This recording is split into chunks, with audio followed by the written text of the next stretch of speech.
esteemed experts, ladies and gentlemen, good morning, assalamu alaikum, and welcome to the third and final day of the Global Islamic Economy Summit here in Istanbul.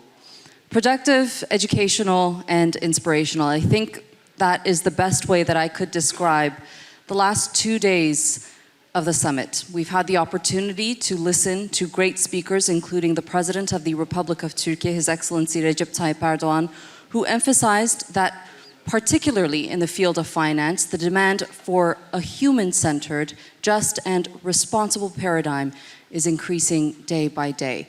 Creating alternatives that are halal and Islam-friendly is of great importance in the ever-growing world of Islamic finance. In this context, communication and marketing are two very critical elements that will help customers, institutions, and entities that are looking for alternatives better understand what Islamic banking is all about. To share their insight on that and more, I'd like to introduce the fifth panel of the summit titled The Dynamics of Communication and Marketing for Islamic Tools and Institutions. Ladies and gentlemen, our moderator is the head of the Department of Communications, Investment and Finance Office of the Presidency of the Republic of Turkey, Mr. Gökhan Yücel.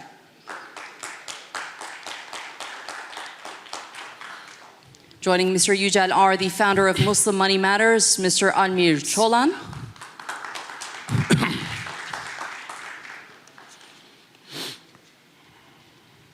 Head of Branding and Marcom at Bank El Bilad, Mr. Mohammed Khalid.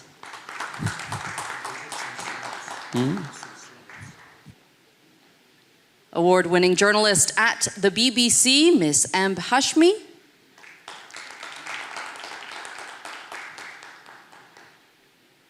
And the Chief Executive Officer at Curzon PR, Ms. Farzana Badwell.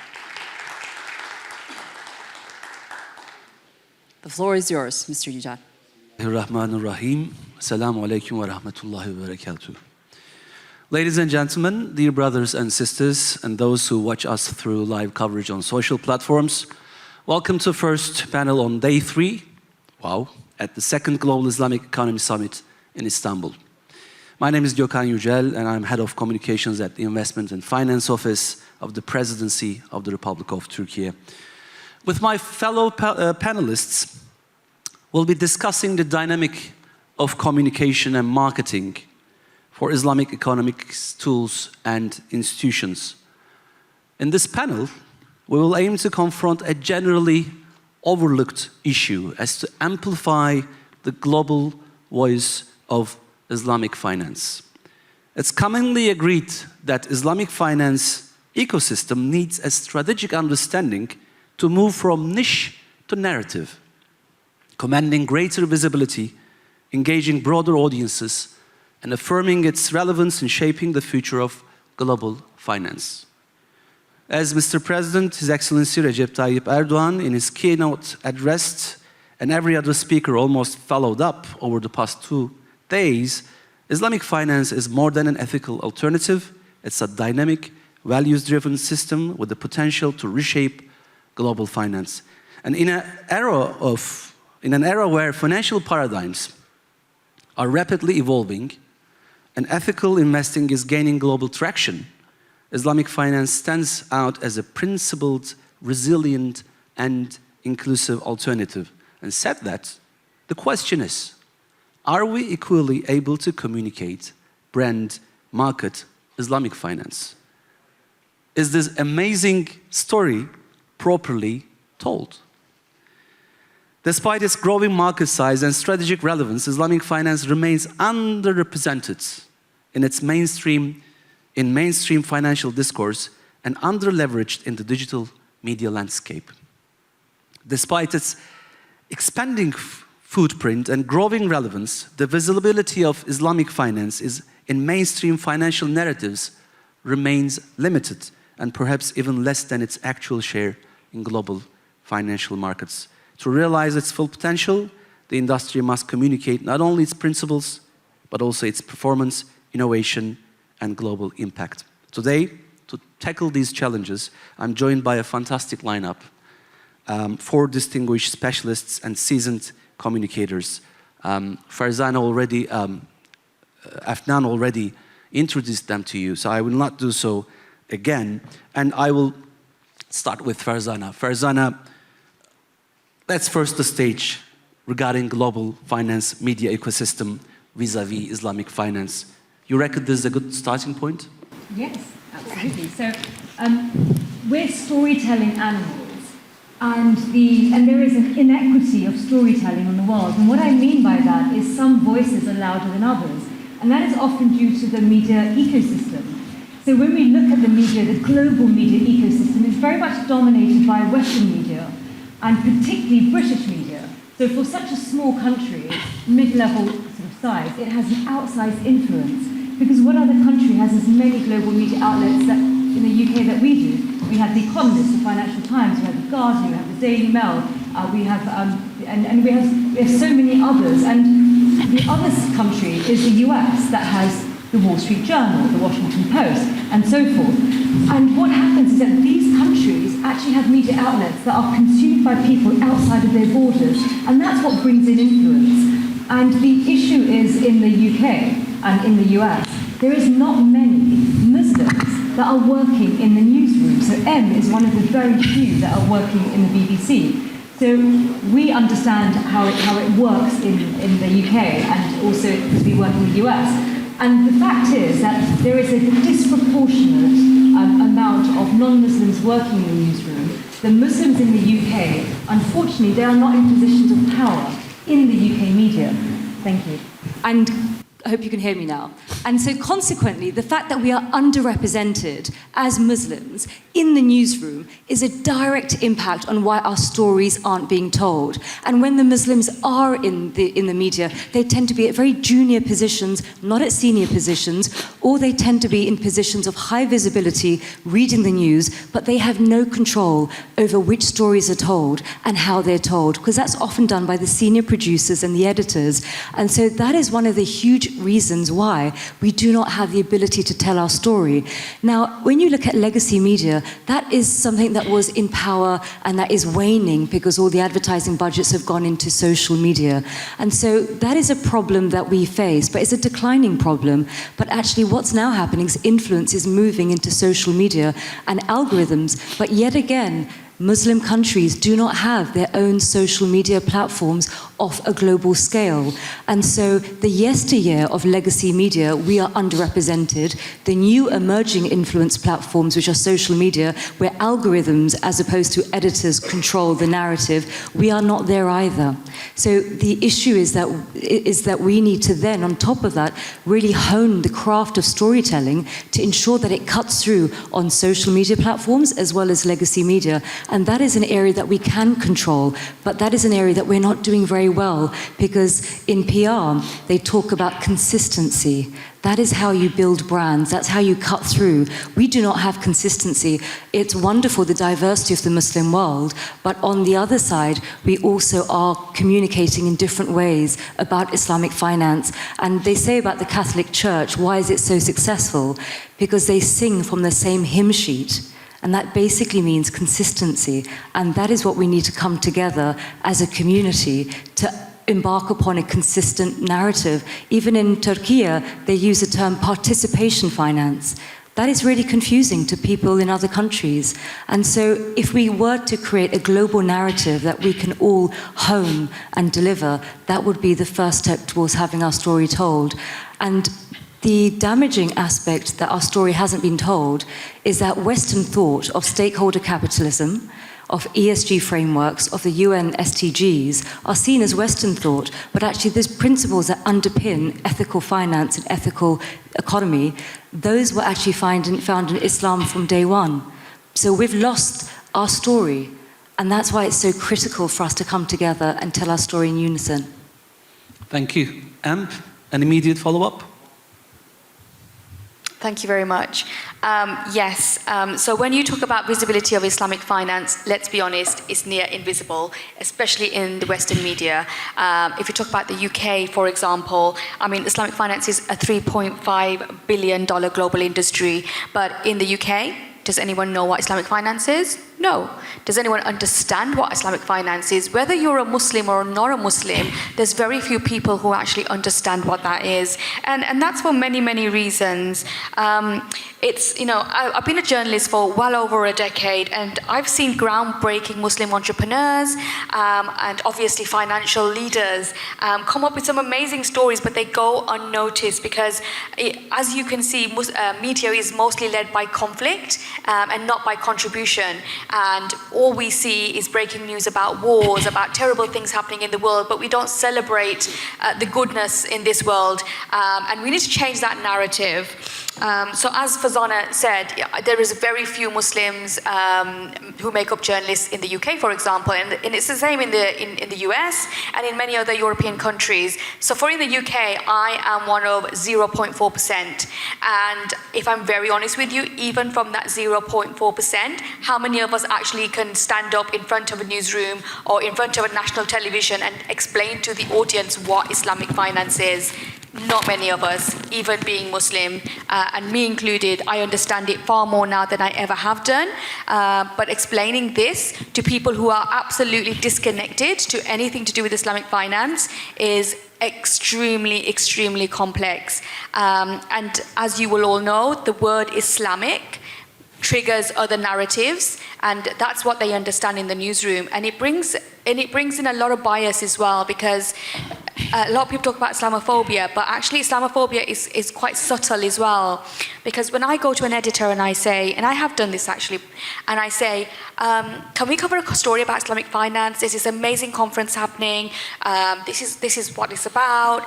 And they really don't understand. And you know why that is? Because I feel that whoever deals with the comms of Islamic finance needs to make the wording so simple. So one of the things I was taught as a journalist working with the BBC is we need to use the most simplest words to communicate with the public, not because we think the public is stupid, but because we need to make them understand quickly and also leave an impact. Now, if we're using jargon and if we're using complex terms, straight away the audience will disconnect. And the other thing is, how relevant is that? So when I say, can we please cover a story about Islamic finance on BBC Business? Well, how relevant is that to the world, is the questions I ask. Will our audience really be interested in that?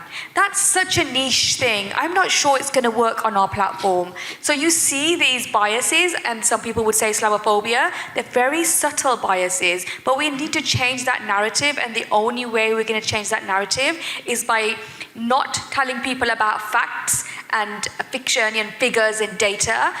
Talk about the case studies, talk about the impact, talk about the real life and how that affects people. Now, I remember when we had a meeting with Sheikh Yusuf in London, and he said something very, very interesting. He said, you know, Islamic finance, if you had, for example, you know, the Islamic loans and mortgages in the UK or in the US, there will be so many people who will be a lot more prosperous because, for example, in the UK, there are so many people in debt, so many people losing their homes because they can't afford to pay the interest on their mortgage. But with the Islamic alternative, there will be no interest. So they will have their homes and they will be more prosperous. So it actually benefits everyone. But unfortunately, we are not doing a great job of selling that.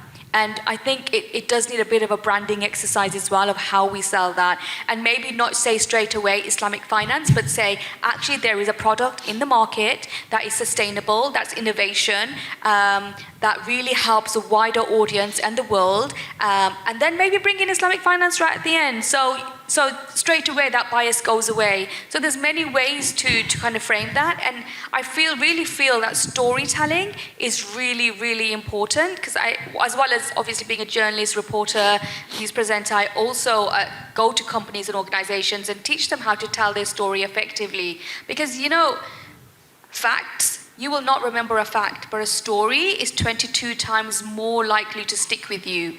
So when you go out of this room, I give you a fact, you probably won't remember it. But if I tell you a story, you will remember it 22 times more, because that has the impact. You have to look at the emotion, you have to look at the feelings, and you remember a person. And that's what we need to do with Islamic finance. We really need to make it very, very, very personable so that we know, I straight away know, okay, this is going to affect me, and actually I will save a lot of money if I had this product. Rather than saying, oh, Islamic finance is sukuk, it's zakat, and the Western world do not understand those words, but if we break that down, they may well understand it.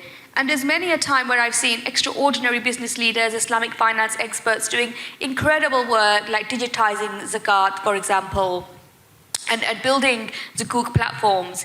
And it's really amazing innovation, but it goes completely unnoticed because people don't understand what it is. And that's kind of, I think, one of the biggest challenges at the moment. Thank you. Almir, I know from our prior conversations that you care about our story. So what is our story to tell? Thank you very much. Can I also... Can you hear me? Is this working? I think it's working for me. Can I get the guys at the back just to load in my presentation, so to help me with this? Thank you very much. So, yes, I absolutely agree. I think what we are hearing to your question, are we telling the good stories? I mean, impact of the stories, impact of having your own voices to represent your own stories. And then we come to the story itself. Oftentimes, our story is not told in the best way. We heard here whether people don't understand it or push it to the back of the newsroom, or just the language is so difficult to understand. And I think your initiative to highlight this strategic communication issue that exists shows really how I think, not just you, but your office or the presidency thinks about impact or importance of this whole industry. And so one of the greatest pieces of marketing that I have ever seen in Islamic finance world is this particular ad. For me, the best marketing ad. They say the world doesn't need another bank, just a better way to bank. There is no jargon, there is no words. Everybody can resonate. It taps into what everybody is seeking. More just, more stable, more ethical, more human-centric approach. And I think whoever was here from the last few days, what we have heard is exactly these things. That world doesn't need just another story about Islamic finance or economy. It needs the better one. And I think over the last few days, especially for me, my favorite take on the industry was President's son, Bilal Erdogan, and then President and others. Great story. We heard about poverty alleviation. We heard about fighting injustice. We've heard about all of these great things. But have you read in this day or two how the media covered Friday? Has anybody read any news? You mentioned Western media. How did they cover what we were doing today?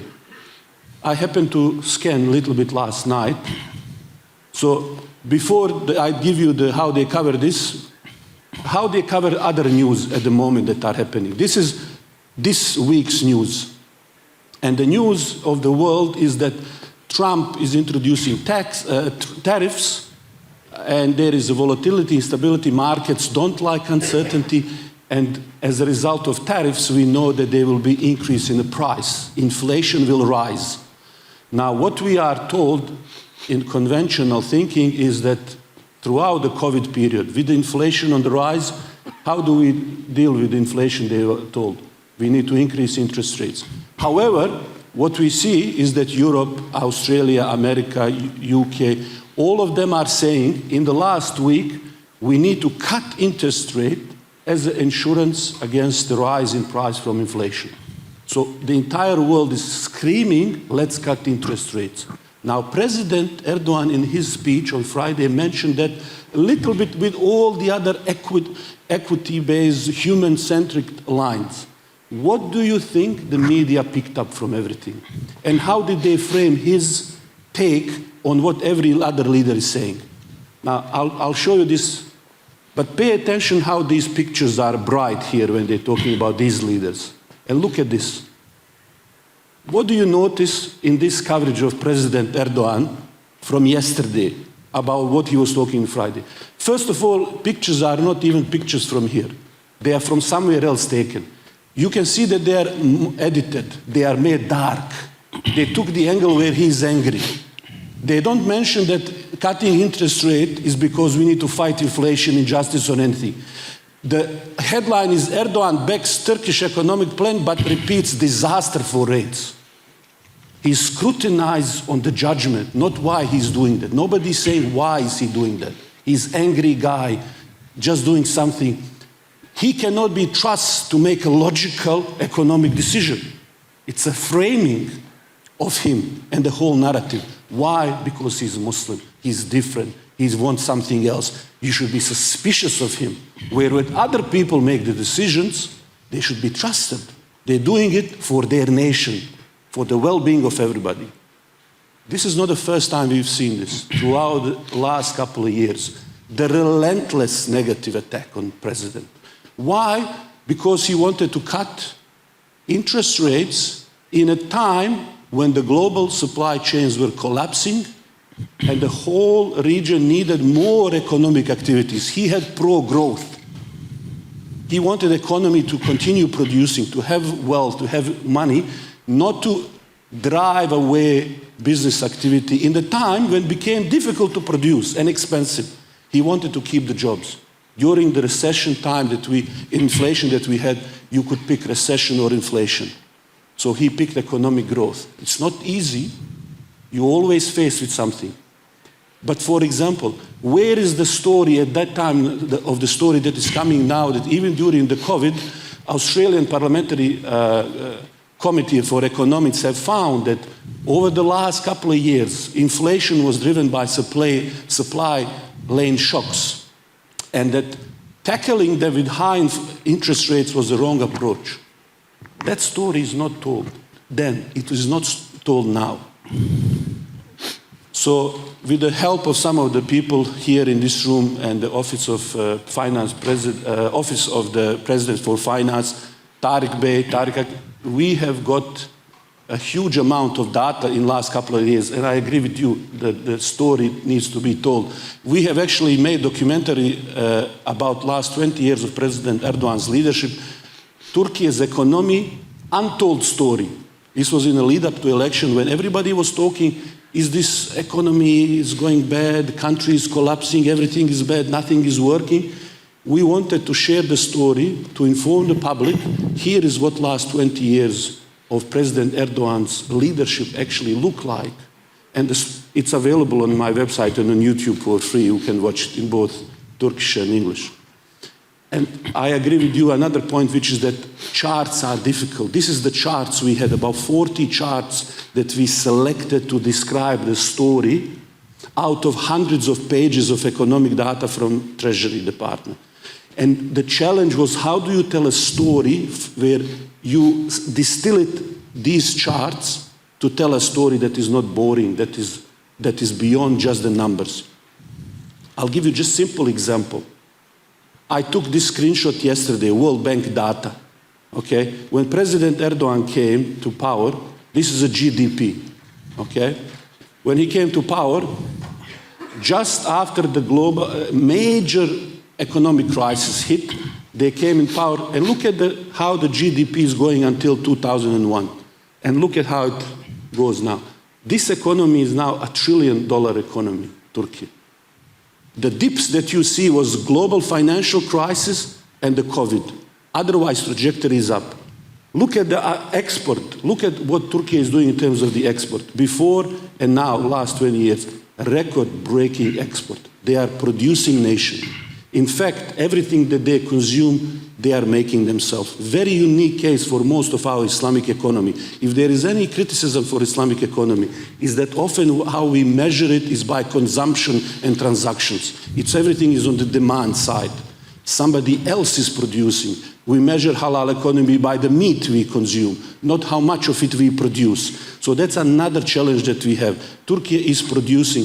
And what is the story that is not being told here is that Turkey has been outperforming some of the largest economies in the world. It's a big success story that is sustained over a long period of time. And it's actually, we distill further this strategy of the president in 4 key pillars that he was able to do over the last 20 years. He built industrial base, ability to produce things. He built the infrastructure, soft and hard infrastructure. He put monetary policies that are pro-growth, that are fighting dollarization and introducing lirization of the economy. And then he was introducing economic energy independence, whether it's a gas, nuclear, and so on. The story reveals intent and direction. The story that we are hearing today in the media, they are not a new story. Turkey has known that. In the past, they used to tell the same story, make a joke. Here you see cartoon that Europeans have made, calling Europe sick man of Europe. Here, Sultan Abdul Hamid, most of you watch Paytaht, know his story, great leader. Remind me so much of President Erdogan. Here he is looking at the poster which says Turkey is basically Ottoman Empire is for sale. It's collapsing. Okay? Here another one, again French, famous for their cartoons, again mocking. They see the Ottoman Empire, you know, it's collapsing, they're taking the pieces, Sultan is watching and can't do anything. But we also have our own internal, we talk about Western Islamophobia. We have some of the worst Islamophobia come from some of the people who, the way that they see anything Islam or anything is off the charts. I don't know if anybody knows what this chart is about, or if anybody has, can you just raise your hand if you know what is this caricature from? Have you seen this? So this is from the 90s, from the Turkish newspaper here. Here in the corner is Necmettin Erbakan, okay? And they are making a joke of his plan to rebuild Turkey, infrastructure, road, airports, and everything. Insinuation here is very Islamophobic, meaning not only will this not happen, but out of all people, Imam, Hoja wants to make this. We cannot have these people do it. This is for, and this is another inferiority complex in some people, this is for Europeans to build infrastructure, Germans, Italians, not Hoja out of all of these people. Same line continues from once respectable newspaper like New York Times. 10 years ago they said for Turkey, his ambitious economic goal for Turkey to reach 2023, 100th anniversary, is in peril, it's in doubt. The airport infrastructure cannot be done, there is no finance. Most of these things will never get done. Now, if anybody has been traveling lately around Turkey, we've seen that not just Erbakan goal, but Erdogan's and all of these things were financed. In a beautiful way, Islamic way. You know, we sometimes say, oh, Islamic finance has to have an etiquette of Islamic. Airport was a public-private partnership. We call it musharaka. It was done, and it's this now component of building. So we have infrastructure being built here, not having the name Islamic. You know, when they are producing 2,000 articles of food for 200 different countries, this country is self-sufficient. One beautiful story, just to illustrate how dangerous stories that are told can affect people, is a very beautiful example of the project that was here, started by Erbakan, which is to produce first domestic car, Devrim, which at that time was revolution as its name. And what the narrative was created is, you are good at growing peaches in Turkey. Don't build the motor cars. And they also backed it up by certain people who didn't want Turkey to do it. They subsidized foreign cars, so to crush markets, automotive industry, to destroy it. And see what people who oppose this always target. It's supply side. More sophisticated things, value-add things that they're never gonna say, don't import, don't consume what we produce. It's always what you are producing. Necmettin Erbakan then said his famous thing then, he says, yes, we want peaches and all of that, but we also want to create engines, motors, technology. And what did President Erdogan do when they launched their electric car? You see, everything is the story, everything is the intention, everything is the signal to the market, right? At the launch of TOG, he put this car as a reminder how far we have gone in the 60 years. And so, in closing, what we should be thinking really today, when we're reading this, when we hear Wall Street, Tesla, Elon Musk, Silicon Valleys, all of these stories. What does Islamic economic leadership today look like? Who are our equivalent? I would say we need to reflect deep in our past. Beautiful example we see in the story of Yusuf in Quran. And the world is seeking for somebody like that who will restore economic integrity. And the story of Yusuf and the story I think we need to be telling is much more strategic. The story of Yusuf really embodies three key components. One is the foresight that Yusuf had, ability to see what's really coming to us, and then preparing for it today. So there is a leadership foresight, there is a supply chain, something that you are producing yourself, and a critical thing for us today is the cooperation between us and cooperation with others around us. So we need to own our stories so that we can inspire the future Yusuf from us to come, inshallah. Excellent point. Thank you very much. It's always quite useful to remember all these historical narratives because they somehow go into a loop, like a recurring pattern. So I think what is happening now in Turkey is just not to let this recurring pattern continue. And so far we have heard like concepts like hegemonic narratives, especially from Farzana and Emp in the British media, and somehow the decline of journalism in the context of underrepresentation for Islamic narratives, but in particular Islamic finance, and disinformation. Well, I think Almir's presentation also made it somehow really clear that disinformation is part of this process. Before here at Investment and Finance Office, I was head of strategic communications and crisis management at the Directorate of Communications. So it was my daily practice to combat disinformation against Turkey. And these narratives really are so huge and so much that after a while we decided to, Fahrettin Altun decided to found and establish a combating disinformation center for combating disinformation as a separate unit, and it's, I think, working quite hard now.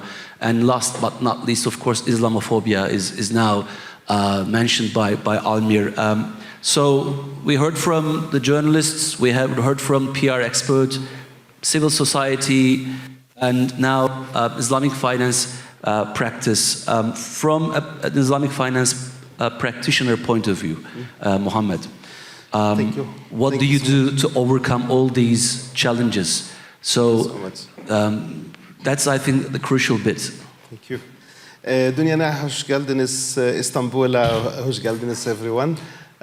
Good morning, and I try to say welcome to you in Turkish language. I believe what I'm tackling here, I'm gonna be beside economist and PR. So my main role is branding and marketing. And the beauty about branding and marketing is how to frame your product, how you frame your wording, how to present the context of Islamic finance in simple words. Actually, who agree with me that the terminology is used in the Islamic finance industry is difficult? Raise hand. See? A lot. Why? Because we're using word. I know that our scholars, they spend a lot of time, and thanks to them all, but what we want to communicate to the audience is simple words, simple meanings. Then without saying musharaka, which doesn't mean anything for foreigner, we can say participation. I don't disagree with the name of participation banks in Turkey, because at the end of the day, it reflects the meanings. And this is what we want. We want to deliver the meaning in a proper manner. So musharaka is partner with us, as simple with you. So just imagine if you have advertisements and it talks about musharaka. musharaka, and you look at musharaka, you don't understand the word if we're talking about the foreigner word in particular. So why we make our life difficult by using such difficult things? I believe our role is first to develop a code of ethics and develop a glossary of the words to use. And this glossary should be easy, understandable by everyone. Because we're talking with Muslims and non-Muslims. We're not only for Muslim countries, we're for the whole world. Islam is for the whole world. Our Prophet Muhammad, peace be upon him, he is for the whole world. He is not for Muslims only, he is not for Arabs only, he is for the whole world. So our message should be for the whole world. And in the other part, if we talk about how we address the services and the product, we see there is a lot of complexity in explanation the product for people. So we don't show them how easy is this product for you, what is the benefit for you, what's in it for you. So sometimes the why is not there, and not only the why, the how is not there as well. So you see the advertisement of the participation banks who are trying to sell any kind of product, and you see there is like a vague message in there. So our role is to make it more easy, more readable, and understandable for everyone. So as simple as that, and we have to go as well back to our core, which is the ethics and transparency. This is what Islamic finance all about, is ethical and transparency. So when we want to talk to the audience, we should brand it in a brand that looks familiar to them, make it love brand, not a brand that makes something encourage Islamophobia, with all the respect. Because when the Western, when they hear Islamic bank, they said, oh, this is a terror finance. No, this is not. This is for everyone. This is a peaceful. This is the real economy, actually. It is not the fake economy that the Western are trying to export it to us. I believe, as a Muslim world, taught the whole world how to deal, how to trade since more than 1400 years. You know, so this is as simple as that, in my humble opinion. Thank you very much, Mohammed. Farzana, your daily job is to make content accessible and understandable for wider audiences. So, given that Mohammed touched on accessibility and of the language used to promote Islamic finance, how would you elaborate on this topic? I would look at it a little bit like not only for non-Muslims, but also Muslims as well. Sure. I would look at it. If you look at Steve Jobs, he built the most incredible company and products that we use daily, even after he's passing away. And he wasn't really the technical expert behind the products. What he did, what he was very good at, was he was very good at marketing. He was a storyteller. So he took all of the engineering nerds that were beavering away, creating these amazing inventions, and like a conductor, he weaved a story. And he told that story around the world. That story enabled him to get investment. That story enabled him to come up against entrenched competitors. And that story enabled him to dominate the market. Now, there is parallels between Steve Jobs and these engineers who nobody remembers hardly any of their names, right? But you remember Steve Jobs. Now, I think that there's something that we can learn from that. A lot of the Islamic experts that I have met, whilst I've been working in this field, are incredibly intelligent, incredibly intellectual, very committed to their craft. But they're not natural storytellers, because often engineers, academics, it's not their forte. Their forte is their expertise in this area. And so what I think we need to do as an industry is the incredible knowledge that is held within the Islamic finance experts, which is immense. We need to, as communicators, marketers, journalists, PRs, we need to find a way to work closely with the Islamic sort of economy experts, in order to get that message, we need to be the Steve Jobs, in the sense that we need to go in and take what is quite technical information, and we need to be able to take that information and give it to people with different levels of understanding. In marketing, we have something called the marketing funnel. What does that mean? That means at the top of the funnel are the people that have a very vague awareness of what you're trying to sell. And at the bottom are the people who are converted, almost ready to buy. So what we need to do in terms of content is we need to create content for people at the different stages in that marketing funnel. So this top stage is people who don't know anything about Islamic finance and perhaps have a bias towards it because of Islamophobia.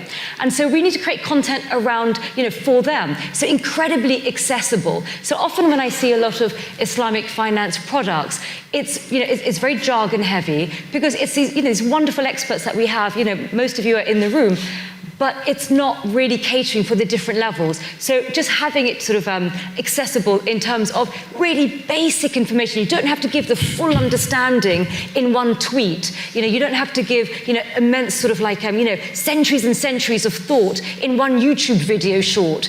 So really thinking about bite-sized sound bites for that echelon, the upper echelon of the marketing channel. And then you can go increasingly more dense as you go down. But I think look at your market as a marketing funnel with multiple different layers. And then when you look at the different layers of, the different levels of how people are receptive to it, as well as how much knowledge they have, you also start thinking about the different types of audience segmentation. So generational. So you've got, Gen Z and, Gen X and boomers and so forth, who take information from different social media channels. Older generations take it from Facebook, younger from Snapchat, middle-aged people like me, more sort of Instagram and X. So you then do sort of channel segmentation based upon the audience segmentation, and it's also socioeconomic. As you said, in Turkey, participation economy is a really good term because it really says what it does on the tin, and that is great. You're thinking global. You're thinking you've got a global product, and you're thinking how to adapt it locally. But that also has to be done in other countries. And I think when I come across as an outsider of Islamic finance, going in Islamic finance, but being a Muslim brought up in the UK, I didn't know anything about Islamic finance at all. I had no idea, and I'm a Muslim, because it was too opaque, the language for me. And also, you need to do sort of Islamic economy and Islamic finance for dummies. So even if a Muslim like me doesn't understand it and never engage with the products in London, then I think we're missing a trick here. And I think actually, our task should be that we know if we can communicate Islamic finance in a way that if we can engage non-Muslims, then we know we've done the job. Because there's so many negative touch points that people consume about Islam unfairly through disinformation, through misinformation, as we saw from your presentation. It has a historical depth. And we can sit here and complain about it, or we can do something positive. And I think Islamic economy actually is a fantastic tool for us to communicate about the ethics that underpin our religion in commerce from day one, which the West only woke up to in the 1980s with stakeholder capitalism. And I think it's a way that we can actually reshape the narratives of Islam if people understand that actually our Muslim ancestors were thinking about this for centuries. It isn't something fashionable that has been launched with the SDGs. It's something that is ingrained in the religion. And I think we can actually have Islamic finance as a touch point in putting our best foot forward for the world. Almer wants to step in. It's interesting that you mentioned Steve Jobs. I was just recently listening audiobook, his biography, and I didn't actually know he was Syrian. He was adopted. Yeah. Half Syrian. Yeah. And what is interesting, the name Apple or the name even Macintosh come from the type of an apple. Macintosh is a type of an apple. He used to go, as he was meditating, he would go to the apple farm and he would sit and he enjoyed the quietness. So any one of you who use the Mac knows the Macs are very quiet. And he wanted to make a product that will reflect his values, his belief, what he finds very important, which is that because he was meditating, he wanted quietness, he wanted this same thing in the product. So as he leaned into what he stands for, sometimes there is a temptation for us to step out of that, step out of what we believe in, you know. The capitalism is not failing people because of the free markets economy. It's not because Adam Smith was wrong about have freedom. It's failing because there is no values in it. There is no faith-based incentives anymore. That's not gonna, the money, it's not failing because there is no trickle down. There is a trickle down, but it needs a righteous hand to release it to trickle down. When the global financial crisis happened, and they asked Mufti Taqi Usmani in Davos to speak, he made a very interesting observation. He said, isn't it interesting, on the dollar note it says, in God we trust. But that God is removed from the way we conduct our business transaction, as if God has nothing to do with it, as if entire brain and science is in the human effort. So the challenge for us here is not necessarily to preach to the people and come from the high moral ground that either you agree with us, this is the best system in the world, or you are this. No, the point is build it so that people can recognize the value. Lean into your values. As Bilal said, Erdogan, that's beautiful. He said, we have a participatory system, but do people resonate with that? Do they feel like participants? So lean into these values and take them.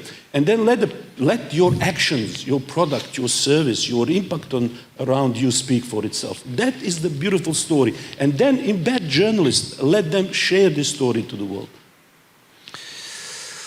Muhammad, tell us more about the impact of public awareness and the role of values regarding Islamic finance, so that you can follow up. Just let me continue on the same path that Farzana and Almer started.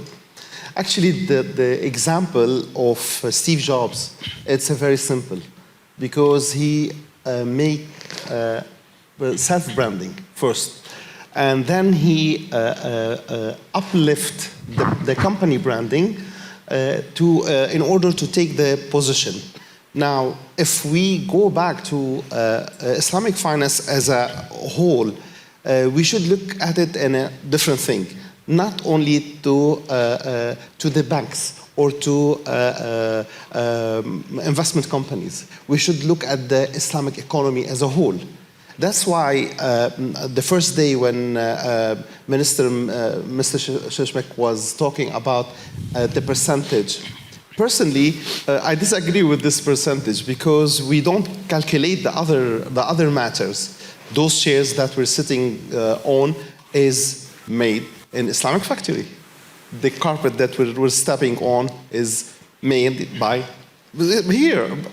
Everything that surrounding us, what we are wearing, what we're eating, everything is injected in the economy. Now, if we go back to the question and follow that path, actually I believe Farzana mentioned something, that when we want to talk to the segments, we should tackle them in the channels that they are on. For example, if we want to talk to youth, now TikTok is number one. If we want to catch some societies, we go to LinkedIn. And if we want to spread the message in a long way, we go to YouTube. Or if we want to send a series of messages, we go to X. Now, what is our platform? What we made? Actually, we're following. We're not leaders. So, in order to take our position again and be a leader for the whole world, we should start using those medium in our benefit. And in a way, I like what Almer said. We shouldn't go from upper position and talking with the audience in a very rock words, if we may say. We should talk to them with the language they do understand, and make it simple, straightforward. And I believe the simplicity and the values that we have in Islamic finance is selling by itself. You don't need to explain it more. Just it needs a little effort to create a proper platform. And I believe personally, if as a whole Islamic world follow the same standards, like we have standard setting organizations such as IUFI, for example, if we have all follow the same standard, we shouldn't have like rules here different than the standard there, different than the fatwa over there. So we make it all standardized. We talk the same language. Everybody will understand. Everybody will make it. Of course, we'll talk in the same language that the people understand. You know, for example, if you want to sell product here in Turkey, you don't come and speak in English.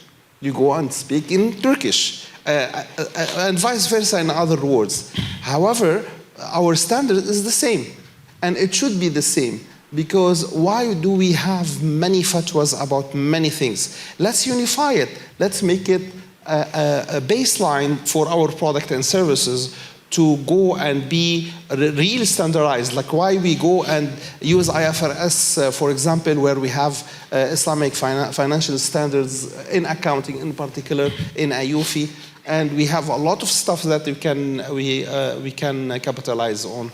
This is my take shortly.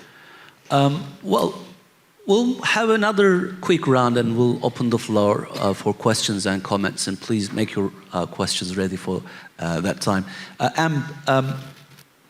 Do you think there is an appetite among British audiences for stories about Islamic economy that go beyond conflict and crises? What a brilliant question that is. Yes, I do think there is, but before I answer that question, as we're on the theme of Steve Jobs, you know one of his most famous quotes, you know, the most powerful person in the world is a storyteller. And that quote reflects really deeply, maybe I should use this. So that quote reflects really, really deeply, not just in shaping culture, but innovation and narratives. And he always used to say that the heart of Apple's success was storytelling. From the products to the launches, it was all about getting your story right. So this is how important storytelling is. And I know another thing that Farzana and yourself touched on is, you know, how do you, as me as a journalist, as you as the audience, how do we be more visible? How do we manage to get our stories across? And it is about being visible, being vocal, and being media ready. Now, newsrooms now are shrinking. Journalists and reporters have tight deadlines, and they do not have time to understand complex dialogues. And I also teach people, you know, you should not send the same email to every newsroom, because every newsroom operates differently. So, for example, I worked on the breaking news channel, which is the News 24, and we literally work like rabbits because we have to process news very, very quickly to get it on air, because we are on air. So I'm not going to have time to sit and read about sukuk and zakat and how that impacts the financial decision that maybe Trump is just about to make an announcement on. But if you make that very simple, very easy for me to understand, and give me a guest who doesn't just speak about Islamic finance, but can speak about Trump, and on the back of that, he can add on, what does this mean in the Islamic world? See, that's how you get that guest on. And, you know, for radio, when you have time to plan, different type of email, different type of press release. And this is, people don't always understand this. So it's about translating complex ideas into human impact ideas. Media doesn't run on spreadsheets, it runs on stories. That's really important to remember. And don't just offer religion, offer relevance, because when you frame your terms as sustainability, ethics, community well-being, which are the trending popular subjects now, you're going to get more interaction with journalists. So when you ask me, you know, is there an appetite? Of course there is an appetite. And let me give you an example. So first-hand example. I did a story on hijab. And I didn't go into the newsroom, I didn't go to the senior editors, and I did not say to them, hey, I have a story about Islamic finance. Because That is such a wide subject point and so complex to explain. But what I did as a journalist, I sat down and I thought, okay, how can I cover Islamic finance, but in a storytelling way? So what I did is I basically told the story of the $300 billion modest fashion industry, Islamic finance, but can you see I've not mentioned the word Islamic or finance? And I basically pegged it to the International Day of the Hijab, which is marked in 140 countries. So there's another news peg for them. Okay, that's interesting. It's interesting to the wider audience. And then also at that time, when I did this story, there's a story about Masha Amini, who was killed in Iran. And it was related to the hijab, so there was that narrative as well. So there was appetite for stories about modest fashion. So what I did is I flipped that. I said, okay, this is a terrible thing that's happened. Let's flip this around. Actually, this industry is worth 300 billion. There are amazing women out there who are innovating in this modest fashion industry and making a fortune. And modest fashion just isn't about wearing a hijab. And I brought in expert guests that have never been on air before. So it's unique. I basically did a World Service Business Daily episode. I presented an episode, 17 minutes, all about modest fashion and the impact it has on the wider world. But then what I also did is I went on the BBC News channel and I spoke about it. And even the presenter at the end was like, wow, that's fascinating. I had no idea. But I didn't frame it as Islamic finance. And do you see how they got interested? Oh, I didn't realize this even existed. And then that was interpreted into 5 or 6 different languages on the BBC because it was such a popular story. So that's how you reframe. Yes, there is an appetite. People learned from what I told them. But I didn't go in with, this is Islamic finance story, because all of a sudden you're giving them a bias to say no. I went in with a very strong peg, I went in with a very strong story, and I went in with a really creative narrative. And that's something that everybody has to remember when they talk about Islamic finance, because it means many things to many people. Audiences want, value-led stories, and we just have to tell them right. And I say that because I have become so passionate about storytelling and passing on what I've learned in my many, many years from radio to online to television journalism, that I'm actually building an online platform, storytelling platform with a very credible university in the UK, where anyone in the world can go on and learn about storytelling and how to tell it effectively. And I have amazing, incredible people, members of House of Lords, members of the Parliament, telling their stories just to inspire people, kind of MBA level. But I just felt like, I think it's time now that people really tell their stories effectively. And when I've delivered storytelling to like PhD students at universities, I saw how people actually don't know how to tell their story right. I asked them to give me a 30-second elevator pitch, and they really struggled to even tell their own personal story. So this is really, really important. But the other thing that is important, which we haven't touched upon, is the misinformation and the fake news and citizen journalism, as I say. So anyone in this room can now pick up their camera and basically say whatever they like and give that information out to the world. Does that necessarily mean that that information is correct? No. But it takes a wiser person, and I always advise people, look at 3, 4, 5 different media outlets before you make your decision. And unfortunately, fake news is very prominent, especially on some social media platforms. I won't mention which ones are not that credible anymore. But what I would say is you definitely need to do your research. And it's right, different audiences consume news in different ways. But I also believe that you have to see it to believe it. So if I'm a young person talking about sukuk, I'm more likely to be listening to a young person talking about sukuk. If I'm, a 60-year-old expert in zakuk, and I want to translate that to an 18-year-old, it might not necessarily be as effective. So you have to look at these trends and to really have that impact. Happy to take any questions. I'm alarmed by Am's reference to storytelling for Zana, and so how important is it to have a unified storytelling strategy or narrative, whatever, among Muslim world? I think it's very important because if you look at legacy media, the agenda, as we saw from your presentation, has always been controlled by those who own it. And that, we all know, none of us are naive. And some of us were hopeful that with social media, we'll all become our own publishers and it will be a much more equitable equitable platform for storytelling. But that's not the case, because actually the owners control the algorithms and they can choose what to dial up and what to dial down, as has been seen with their behavior in pre-election periods. So it's not going to be better going from legacy media to social media storytelling, because before the editor was in control, who in turn was a puppet for the owner, and now you've got the engineers of the algorithms are in control, and they are in essence a puppet for the owner still. So things aren't really going to change for the better. But what is an advantage for us is that every single one of us in the room is now a publisher. We can publish content. Now, for the Islamic economy experts, you can create content and post it on your social media. And you could create content that's going to really impress your peers. You know, how intellectual, you know, how well you write in terms of, from an academic perspective.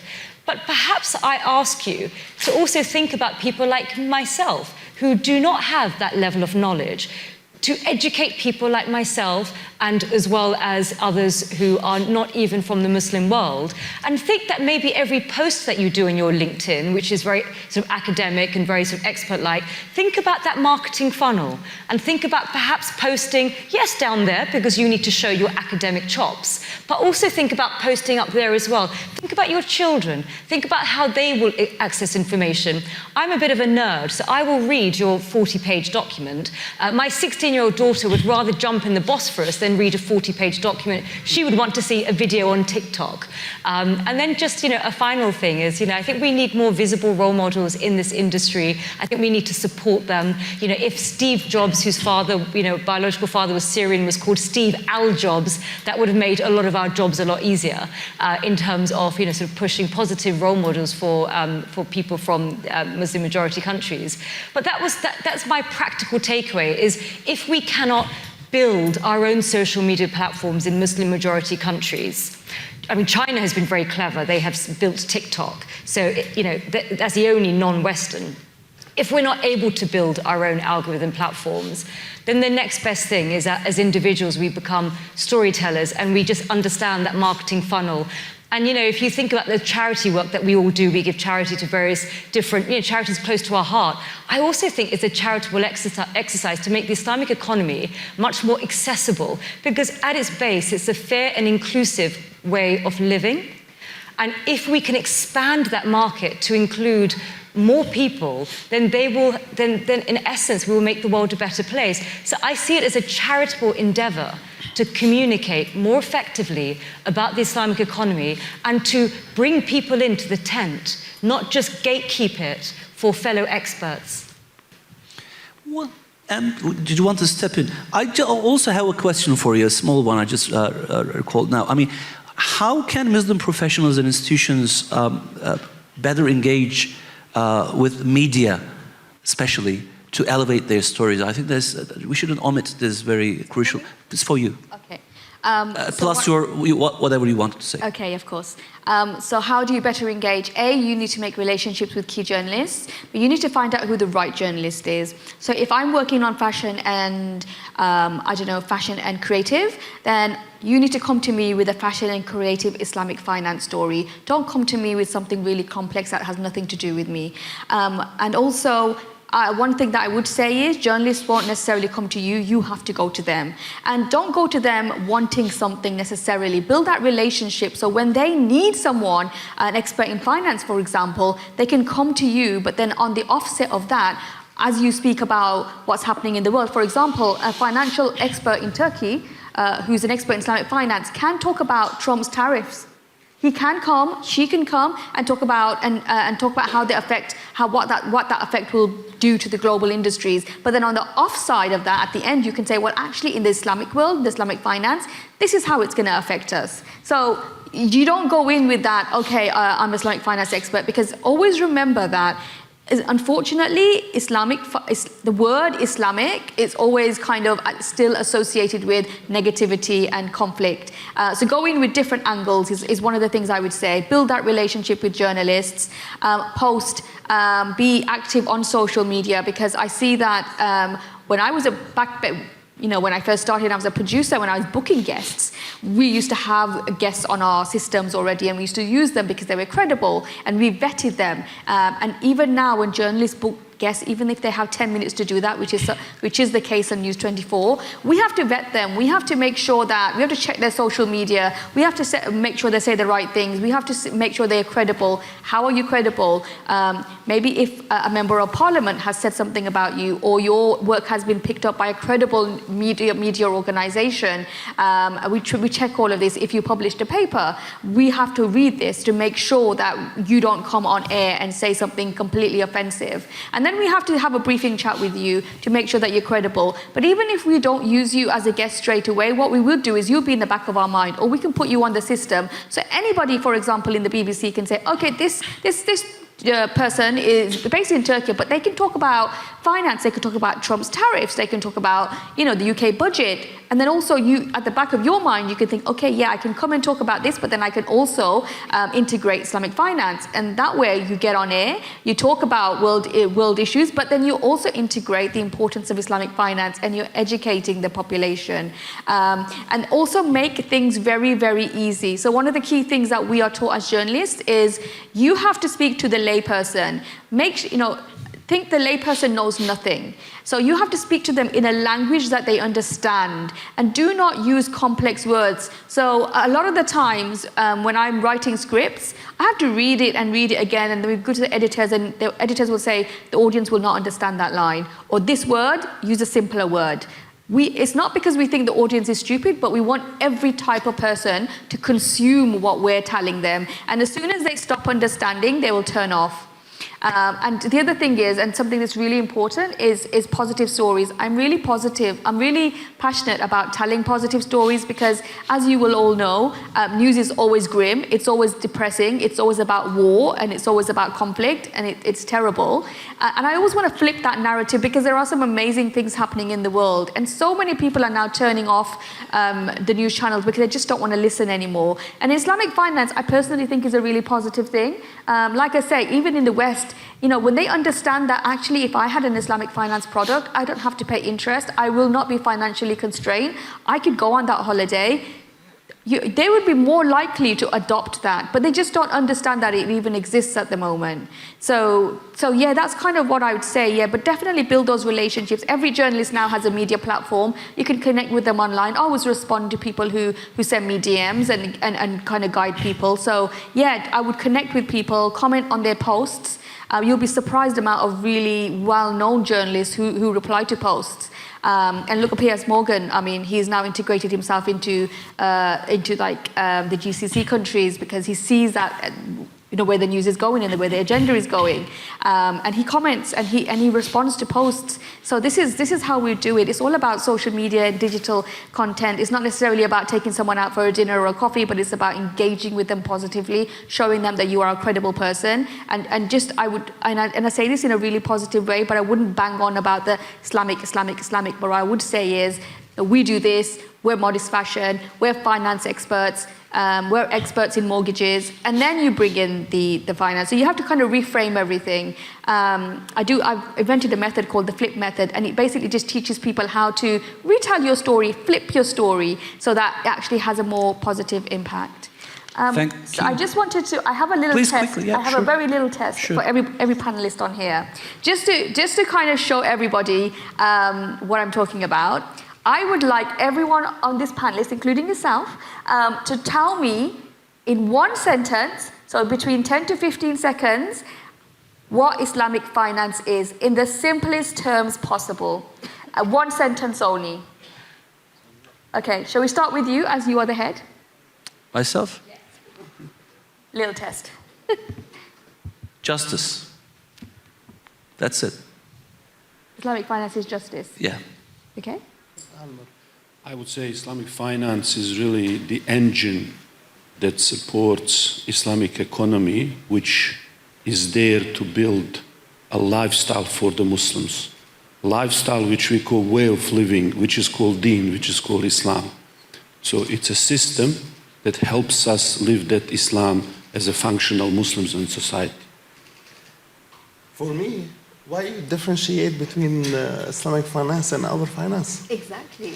There is no differentiation. The only differentiation is in Islamic finance is our ethics and values and transparency that we carry on. And I believe this is it, as simple as that. You don't need to complicate it. But you have to understand, the norm is not values today. The norm is values are removed. We are told that secularism means you are objective. You need to strip yourself from value. As a journalist or politicians or a finance, you come there empty. You just have your own brain, no values. So because we are told these stories of neutrality of secularism, we need to now assert that. That's why we have these labels, because the world is upside down. You're trying to reclaim that. It would be great if first thing that comes to our mind when we come to talk about finances, this is the norm. But the norms have changed in the minds of the people. So Farzana's answer, and then we'll proceed. Sure. So I would say that in the relationship between those who have capital and those who do not, Islamic finance is a fair and inclusive method to have a relationship between these two, those who have and those who have not. And what I think all the answers were great, but I think it needs to be more simple. What I would say is Islamic finance is a product that will make your life financially easy, no interest, and you won't lose your home. Like something as simple as that, all of a sudden everyone's listening. Okay. Almer, you make an enormous effort to empower Muslims with practical knowledge on financial literacy. That might sound an entirely different track, but I think it's not. It's kind of a wrap-up for whatever we talked on this panel. So can you elaborate the role of especially empowering and training younger generations to raise their awareness on Islamic finance? Quite briefly, please. So we have started an organization called Muslim Money Matters, really, that tries to brings financial literacy. We look at this whole piece holistically. I stopped looking at Islamic finance as just what banks do or investment firms. I think about career development for young people, the skills, how they contribute those skills to the economy, the businesses they are building. I say to my students, define economy as what you can do. Can you feed your country, your people? No, you don't have economy. Can you provide healthcare, defense, technology? If you don't, forget about definitions. So equipping people who can then, as a Muslims, engage in solving the problems. The Prophet ﷺ said, the best of you are those who benefit others the most. So we have a need for people who will engage in these people. And on another level, a lot of Muslims come from this perspective where they don't engage. So we work with young people to give them the tools, give them understanding how to engage, how to understand the wealth, how to walk, particularly in these days where, more and more, especially our own countries, are going into that. There is a global need for something. You have a global south, you have Islamic economies. The more and more polarization, the excess of wealth is concentrated in very few hands. And so we try to engage in terms of providing this across different sectors, not just on personal basis, institutional, but even the government policies. We try to bring that aspect of maqasid of Sharia, protection of the wealth. How do we make it? How do we spend it? Just importance of it. And it's been a journey. We are evolving in this. How do we see it from just technical thing to the higher maqasid and strategic point of view? So it's been very interesting. Mohammed, did we take our lessons as Islamic finance professionals from this panel? What 3 lessons did you take from this panel in 1 minute? It needs more time, but let me tell you something. Let's do 75 seconds. I want to tell you a small story. Like in the bank I work with in Saudi Arabia, we have the biggest CSR system in the whole country. We have more than 98 projects or initiatives for CSR. And Farzana and our colleagues, and last 2 days, everybody mentioned SDG, SDG. You know, we have sadaqah and zakat since long time. So if you look at this contest in particular and see how what just Almer mentioned, that from end to end, the whole process, how easy the customer journey, the way we talk to our consumer, the way we present our product, the way we should think, we should implement. I believe this is the core. How to transfer the Islamic finance in a proper context without any complexity. Is very simple, straightforward. Well, we have technically 13 minutes to take questions. We open the floor now for your questions. Please raise your hand, introduce yourself, and please also make it clear whom you ask your question, so that we can. Gentleman behind, can we just pass the microphone? Oh, sorry, first him and then you, please. Or maybe first you and then him. السلام عليكم، اسمي إيمان، كاتبة وصحفية سورية وطالبة ماجستير إدارة أعمال من جامعة University of the People. حضرتكم تكلمتوا عن التضليل الإعلامي والإسلامفوبيا. من وجهة نظري معزز انتشار هذا الأمر هو قوة الإعلام والتركيز الإعلامي.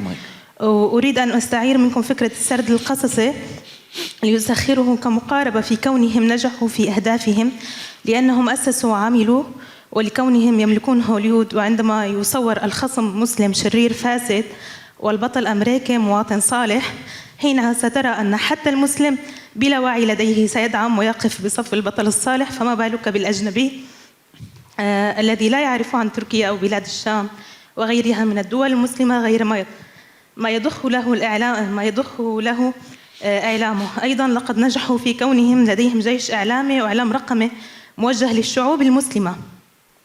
هدفه هو ليس فقط إقناع شعوبهم بل حتى المسلمين ذاتهم وتشكيكهم في دينهم ومدى صلاحيته لكل زمان ومدى ارتباطه بالفكر الإرهابي المتطرف. وبناء عليه أريد من حضرتكم أن تقوموا بتنظيم نقاط تصلح لأن يتم المشي عليها كخطة استراتيجية لتنفيذ هذه السلوكيات المعادية، لتفنيد هذه السلوكيات المعادية للثقافة الإسلامية وترسيخ فكرتها الحقيقية كدين قوي متسامح صاحب فكر ريادي إصلاحي إعماري. تحياته السلام وعهده الأمان مع جزيل الشكر. السلام عليكم. عليكم السلام. Let's collect the questions and then answer collectively, please. Ibrahim, will you help us translate the question? السلام عليكم. I will speak in Arabic. بداية أشكركم على هذا الطرح الطيب المتعلق بضرورة وجود سردية للاقتصاد الإسلامي، وسأبدأ بقصة حول هذا الموضوع بالتحديد. عندما نتكلم نحن عن نظام iOS أبل ونتكلم عن نظام أندرويد، الذي يستخدم الاي او اس او نظام ابل يجد ان هذا النظام نظام متكامل له سكيورتي عالي وبالتالي له جمهوره، وينظر الى الطرف الاخر الاندرويد انهم شعبيين عندهم نظام مفتوح وبالتالي هم اكثر عرضه للخطر. اما الذين يستخدمون نظام اندرويد فيجدون انهم انفتاحيين اكثر، عندهم قبول للطرف الاخر بشكل كبير. نظام اي او اس لا يتشارك الملفات مع اندرويد، وبالتالي هناك يعني يمكن نقول ان هناك خلل في اي او اس. لكن عمليا ابل حافظت على المكونات الاساسيه والقيم الاساسيه التي انشئت ابل من اجلها، وهي ما زالت حتى اليوم تخاطب جمهورها بانها هي عند درجه امان عاليه، بينما اندرويد تخاطب جمهورها على انها نظام مفتوح يمكن التطوير عليه بشكل مستمر. كلا النظامين حتى الآن لهما حصة كبيرة في السوق، وبالتالي يمكن أن يكون لهم مؤيدين أو معارضين، لكن حافظوا على القيمة العليا الموجودة لدى كل نظام من هذه الأنظمة.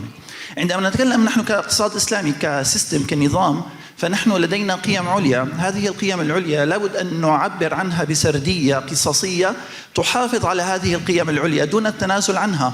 وبالتالي أنا لا أستطيع أن يعني مثلا أبل لحتى تتماشى مع أندرويد لا يمكن أن تطرح نظام iOS درويد مثلا، لا يمكن أن تطرح نظام أندرويد، لا يمكن أن تطرح نظام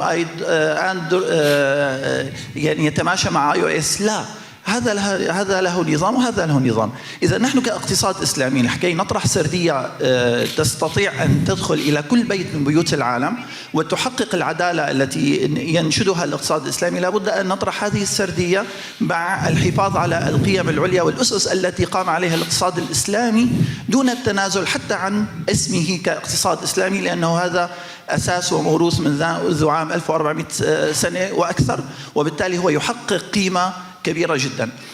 كيف يمكن أن نحقق هذه القيم العليا دون المساس أو أن نحقق هذه السردية دون المساس بهذه القيم؟ Can we get to the question please, because we really run out of time. Sorry about that. ممكن تعيد سؤالك بشكل مباشر بطريقة مبسطة حتى كيف يمكن لنا أن نقوم بعرض سردية للاقتصاد الإسلامي تدخل إلى كل بيت من بيوت العالم دون المساس بالقيم العليا والأسس التي قام عليها هذا الاقتصاد الإسلامي ودون تنازلات؟ شكرا لكم.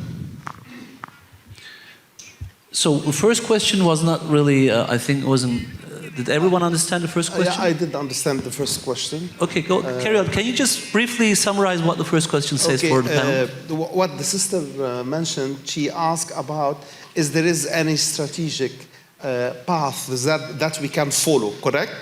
That we can follow in order to reach to our goals. the best picture that presenting Islamic finance to the world. Correct, sister? This is your question? صحيح. أنا طلبت أنه يكون في استراتيجية، يعني تحطونا نقاط مثلا بالتدريب كيف نحن نخلق هذا الإعلام الإسلامي القوي وحتى السينما الإسلامية القوية اللي تواجه الإعلام المضاد والجيش الإلكتروني وترسخ فكرة الإسلام اللي هو المسالم، الإسلام اللي خلق يعني بعث ليكون خليفة لأعمار الأرض ولصلاحها. Thank you. شكرا جزيلا. Let's take your questions so that we answer all the questions collectively. 3 questions. Mike. السلام عليكم. سأتحدث بالعربية.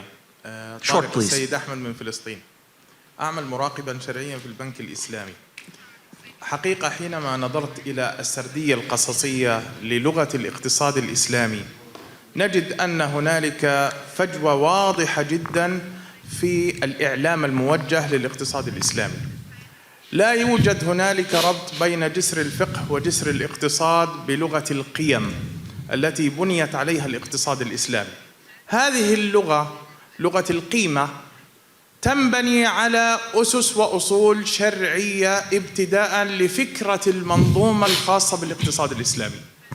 حينما نميع الكلمات إلى مصطلحات تجارية بأعراف العالم لا نستطيع أن نحقق الاستقلالية أو الخصوصية لمنظومة الاقتصاد الإسلامي. ولذلك لما لا تكون اللغة العربية أساساً للغة التعامل والتواصل، لأنها لغة الدين ولأنها لغة العقيدة، واللغة المبسطة الذي تفضلتم بها أخي هي لغة أساس في التواصل والاتصال في ثقافة الحلال، ثقافة الابتكار، ثقافة العلامة التجارية. كل هذه اللغات إن بنيت بلغة مبسطة سهلة تصل كل بيت بثقافة الحلال وثقافة الطيبات من المنتجات والخدمات، هنا نحقق السردية القصصية تلقائياً بوجودها في كل بيت مسلم. ولذلك لما لا تكون اللغة العربية منافسة للغة الإنجليزية بأسلوبها المبسط حتى تسرد لنا القصة بنمطية وتبعية. شكراً. Mohammed, first. I can start whenever you want. Which of if you can just react quickly, so we can, or we can just can step in. But just to answer you, sorry, I have to speak in English to let the audience understand. Now, there is no at all any objection on the terminologies that we use and the words that we use. Your suggestion is to make the Arabic language universal. It is universal, however, it is very difficult to go and talk in Arabic in the foreign world and tell them, oh, well, if you don't understand Arabic, it's your problem. This is not the case. Or else, our Prophet Muhammad, peace be upon him, he sent messengers to several places, and the people who send them, they speak their language. So Salman Farisi, he used to speak Persian. You know, Suhaib al-Rumi, he used to speak his tribe language. So it is not the language barrier. I disagree with the language barrier. However, we're talking about higher level in a strategic way. As the panelists, esteemed panelists mentioned, it is the problem of some words that we use in Islamic finance, which is difficult to understand. If you say muzara'a or istisna or even bay' al-salam, very simple word in Arabic for Arabs to understand. However, not all the Arab understand, but if we say so, it needs to be explained. And in order to explain it well, you need to spend a lot in the media to explain it. So what we're saying here is you need to deliver the message that it carries in it مفهوم الاستصناع. What is istisna all about? What is musharaka all about? What is mudaraba all about? You know, what is sukuk and how it works? What is the adawat al-mal and all those stuff? So it is not difficult to do so. It only needs effort from everybody. Actually, here in this forum, I really would like to thank البركة Forum and Sheikh Yusuf Khalawi and his team for calling for such panel, because this has never happened in Islamic finance industry at all. No one talks about marketing, branding, communication, strategy, PR at all. They always talk about the major topics. However, back to the subject, I believe we should have one platform like what we're having now here, to talk about the communication, the way we use our strategy of communication, the marketing funnel that Farzana mentioned, the branding funnel, and we understand the target segment and the customer journey and make it unified. Like what happened in the standard in Sharia and accounting, as I mentioned in the example before in Ayufi. Okay. I hope that I answered. Thank you. Farzana, quick responses, please. I would say that marketing, PR, all of that, it boils down to one word, and that is empathy. It's not so much about what you say, it's whether it's landed with the audience that you intended it to land with. So it's really thinking about your audience, not thinking about yourself, really taking that sort of, you know, that sort of self-centered approach away and thinking about who you're speaking to, how, which channel, and if you want to spread the word of a just and fair Islamic model, then you have to have empathy at the heart. And you have to, when you speak, when you say the word sukuk, think to yourself, maybe they don't know what it is, but they're too embarrassed to ask you. And maybe you should just put a little line, you know, to explain without being condescending. So it all boils down to empathy. Empathy will lead the way to storytelling that will actually land and change our world. Thank you, Farzana. Amp? Just on that question, I don't think it's about getting rid of the hundreds of years of Islamic wording or history or not respecting it. I think it's more about, as Farzana said, understanding your audience and who are you speaking to. So as we know, Islamic finance is about fairness, it's shared risk and ethical money. But do the general public actually know that? Instead of just saying Sharia compliance, say it's a type of finance that follows ethical guidelines founded in Islam, focused on fairness, no hidden charges, and social good. People understand that. Now, moving on from what Farzana said, it is about the language, just not taking away the words. So when you talk to an audience, for example, when you talk about riba and the Western audience doesn't understand it, you say it's it's a way of avoiding interest. If you talk about sukuk, you can say, Islamic bonds, ethical investment tools, people understand that. You talk about Sharia compliant, you can say it's faith-based or value-led finance. You talk about morhaba, it's like there's cost plus financing, like, a fair payment system. And, you talk about zakat, charitable giving. See how simple that is, and everybody understands it. But people don't necessarily understand the Islamic terminology. It does not avoid Islamic terminology, but it just explains what it is, and it basically makes it very relatable and very inclusive. Almir. I just want to answer these three questions in one simple way, because I think that they are related. First, I want to acknowledge our brother from Palestine who came from Palestine. Islamic Arab Bank is from Palestine. I mean, we are watching what's happening there. Devastation is shocking, May Allah help them and preserve them. Special people, I think what they are doing is example. They are revealing so much about our daily world and lives and hypocrisies and double standards. It's shocking. I think what he's correctly identifying here is that sometimes we assume too much the view from the West into our lives, up to the point where we start to self-censor and being hyper-alert how they perceive us, to the point of view we want to appeal to them. That goes back to the two other points that the brother and sister made. What are the strategy forward and what is our system to handle it? So on the system, we developed a model for Islamic economy called Shepherd's Model. There is a lecture on my website. You can see it free on YouTube. There is a Shepherd's Model based on the prophetic, based on the, it has all of these details.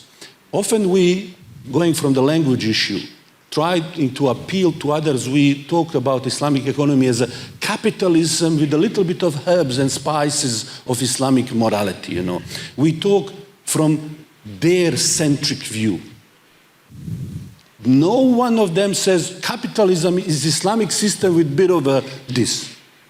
Why do we need to do this to ourselves? Okay? So developing our system, showing that our system has its own pillars, its own objectives, the mechanism and how it works. Now, is it true that we need to appeal to others? That's a different strategic game. Okay, how do we appeal then, communicate these things? But amongst us, we have to be clear what the values are. And especially when we're talking amongst ourselves, what the goal, what the system, what the aims, and so on, right? Then it comes to execution on the strategic level, back to the sister question. Sometimes it's not about ideal.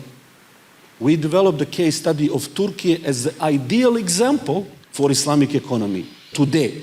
Not because Turkey is a perfect country, not because they're doing everything right, but because this is the example where they were 20 years ago and where they are now. How to go from unideal situation to better situation. And for our countries, we shouldn't be thinking ideal, is everything in Turkey perfect? It's not about being perfect, but consider the alternative. Most of our countries where they are now, they are in a state where they are this year going to take billions of dollars in IMF loans. They're going to use that money to buy the food and things somebody else is making for them. In a year after then, they will have no money which is spent, and they will consume what somebody else made, and they will make somebody else rich. So they will have nothing, not develop products, and they will have a debt. In 10 years' time, what will be the solution for us? So what we need to think about is practically, here is the example, country, Turkey, Malaysia. We take this example and understand what is the challenge, how to put it in perspective, and we lean with our values into those examples and role models that we already have. Look at just Seljuk Bayraktar. 15 years ago, little toy. He was showing the drones, little drone toys that children now have. And he said, if anybody invests in this, in 5 years, we'll be the major manufacturer of drones. 15 years after that, the most sophisticated drones that reshaped national security, that now people of Turkey want to work for Baykar technology instead of Google. It's $1 billion company. These are the stories we need to lean in and trust ourselves in this. I thank every single of you, one of you, to be here, being here and sharing your views with us. It was an honor to moderate this panel. I learned a lot from this panel. I took my own lessons. And I think there is need for a clear and integrated and holistic roadmap that, you know, most probably, most of the people here sitting in this hall need such a roadmap. And I think, and I hope, inshallah, this panel marks the first step towards creating such a roadmap and then personalize and individualize it for particular needs. And I think only we can make it happen together, not on ourselves, but together as communicators and government agencies, institutions, NGOs, scholars, Islamic finance professionals, and media. I mean, I think we need a collaborative effort to achieve this goal. Thank you very much for being here. Thanks for joining us, and thank you all.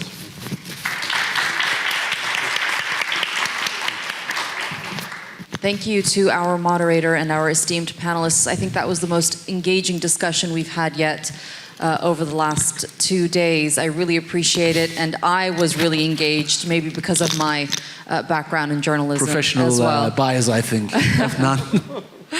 All right, as we've done during every single panel, we'd also like to present to each and every one of you a certificate of appreciation. I'd like to welcome to the stage the head of media and communications of البركة Forum, Ms. Ghada Mustafa.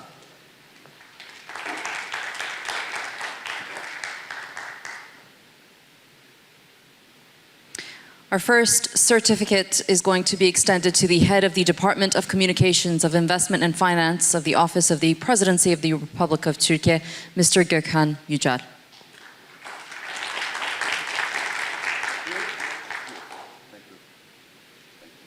Next is the head of brand, the founder of Muslim Money Matters, Mr. Almir Çolan.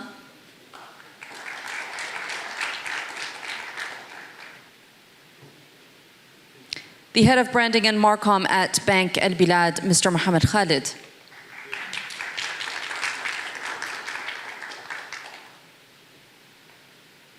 Award-winning journalist at the BBC, Ms. M. Hashmi.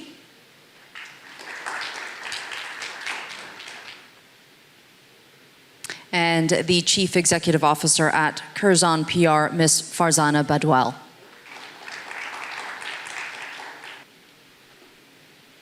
Thank you to our panelists. If I can have you all at the front and center of the stage for a group photo as well.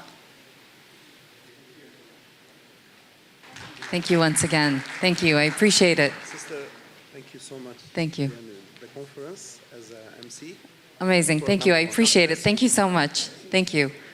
Dear guests, we are going to take a short 30-minute break.